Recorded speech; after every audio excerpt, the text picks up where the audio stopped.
My life should not be cut short at 50, or whatever I was, maybe 48 then. And so I fought, and I know that for sure that had something to do with it. And most scientists and doctors that I've ever spoken to about it said that has a lot to do with it, because you can give up. You can just let it go.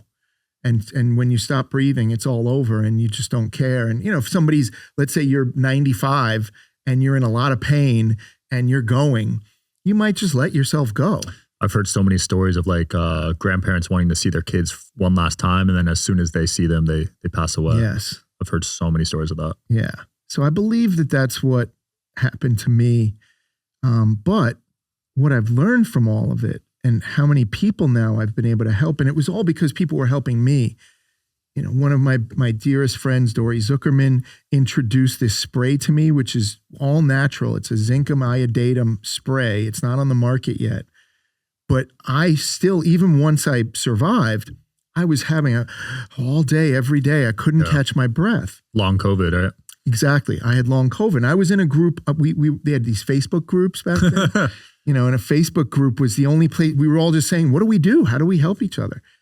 And there were maybe 10,000 people in it. And within a year, there were over 1 million. Holy crap. In one Facebook group? Yes. That's insane. And long COVID was the theme, or people just suffering, not knowing what to do. Mm-hmm. And so my friend Dory had come back from Italy with the worst version of COVID that she could imagine. And she took this spray that was created 30 years ago for SARS. And within 24 hours, I was basically cured from all of my bronchial, my breathing problems, everything. And then they found that they were giving it to COVID patients and it was curing COVID. And then it was stopping COVID. So if you take it before now, I won't go anywhere without it. If I go on a plane, I spray, and then people told, my friends who were on the plane with me said, I don't believe in any of that. Okay. And then they all got sick. I was the only one who didn't get sick. This has happened so many times. Can you imagine a poker table? We're all passing chips and cards around and people coughing on each other. I heard the World Series, everyone gets sick. I have not. Wow. And I'm sure that because they've given it to thousands of doctors, this is how they're testing it. Doctors that are usually, either medical or naturopath, alternative. And the doctors are seeing COVID, and this was during heavy COVID, we're seeing COVID patients all day. None of them got sick. If they were taking, and the ones who didn't take it said, yeah, I'll try it. And then they reported that, I didn't try it, but I got sick. It stops people from getting COVID. Now, does do the drug companies want this out there, or do they want everybody taking vaccines? But I'll send you some. Please, because I had nasty bronchitis and anything. Pneumonia. Anything that has to do with your lung function, any kind of cough, any kind of viral infection, things like that. This will stop it, prevent it, or actually help you heal much faster. Again, it was created for SARS. It's a form of zinc and iodine, but it's a different form of it. It's all safe. They've never had any side effects. I just want to get this out to the world. And so I believe that we're going to be able to. There are some large scale companies that are really interested. I didn't create it. I just want to be able to tell people about it because it saved my life. Thanks for doing that. I know you're big on giving back. You're big on philanthropy. You've had hundreds of events, right? Charity events. Yeah. That's so cool that you're doing that.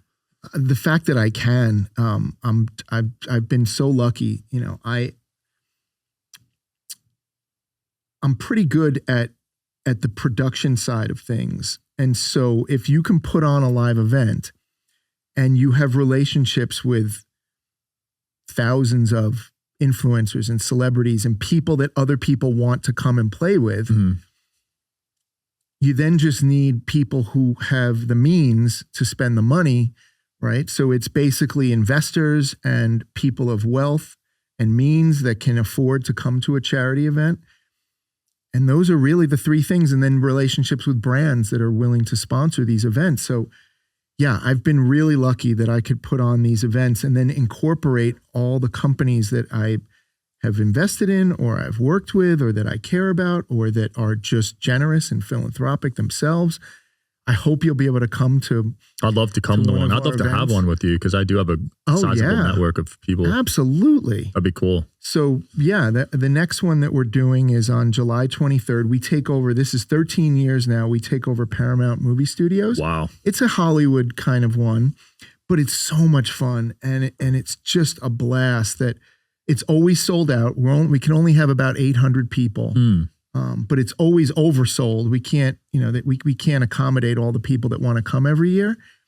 But it's right where they shot The Godfather and all those legendary movies, right under the arches. And they give us this incredible red carpet space. And it's so much fun. And it's a casino night so that people who don't play poker can also have fun and win, prizes. And it's beautiful. And so many people will step up. We all just donate our time. Nobody's being paid for any of it, no matter what people think.